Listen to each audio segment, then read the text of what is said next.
ఆంధ్రప్రదేశ్ రాష్ట్ర ఆర్థిక పరిస్థితిపై వైసీపీ అధ్యక్షుడు మాజీ సీఎం వైఎస్ జగన్మోహన్ రెడ్డి ఆందోళన వ్యక్తం చేశారు.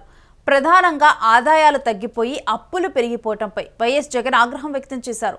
ఈ మేరకు కాగ్ నివేదికను ఉటంకిస్తూ వైఎస్ జగన్ తన సోషల్ మీడియా అకౌంట్ ఎక్స్ వేదికగా ట్వీట్ చేశారు. రాష్ట్ర ప్రభుత్వ ఆదాయాలు భారీగా తగ్గి అప్పులు పెరిగిపోతున్నాయన్నారు. కూటమి ప్రభుత్వ విధానాలతోనే ఈ పరిస్థితి ఏర్పడిందని విమర్శించారు. రాష్ట్ర ఆర్థిక పరిస్థితిపై కాగ్ నివేదికలు ఆందోళన కలిగిస్తున్నట్లుగా అన్నారు. 2019-24 మధ్య మా ప్రభుత్వంపై టీడీపీ జనసేన పార్టీలు పదే అబద్ధాలు చెప్పాయన్నారు. రాష్ట్రంలో ఆదాయ వృద్ధి తగ్గిందని, అభివృద్ధి అనేదే లేదని తప్పుడు ప్రచారం చేశారని దుయ్యబట్టారు. తాము అధికారంలోకి వస్తే సంపద సృష్టిస్తామంటూ కూటమి నేతలు నమ్మబలికారని మండిపడ్డారు.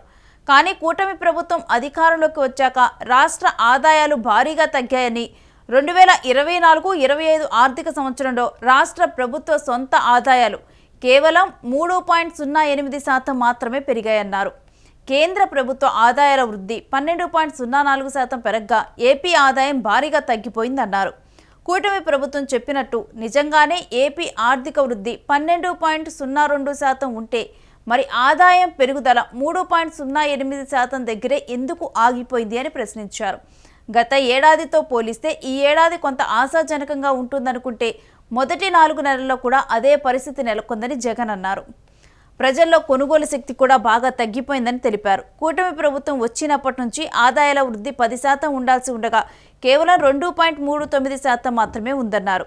తమ హయాంలో అన్ని రకాల అప్పులు కలిపి 3,32,671 కోట్లు మాత్రమేనని ఎక్స్ వేదికగా రాసుకొచ్చారు. కానీ టీడీపీ కూటమి ప్రభుత్వం ఈ 14 నెలల్లోనే ఏకంగా 1,86,361 కోట్ల అప్పు చేసిందన్నారు.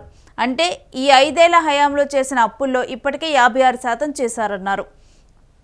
ఆదాయాలు తగ్గి అప్పులు పెరిగిపోతున్న ఈ నేపథ్యంలో కూటమి ప్రభుత్వం పునరాలోచన చేయాలని హితవు పలికారు. అన్ని స్థాయిల్లో పెరిగిన అవినీతిని అరికట్టాలని వైఎస్ జగన్ డిమాండ్ చేశారు. ఇక ఏపీ రాష్ట్ర ఆర్థిక పరిస్థితిపై వైఎస్ జగన్ ఆందోళన వ్యక్తం చేస్తూ కూడా ఎక్స్ వేదికగా ట్వీట్ చేశారు.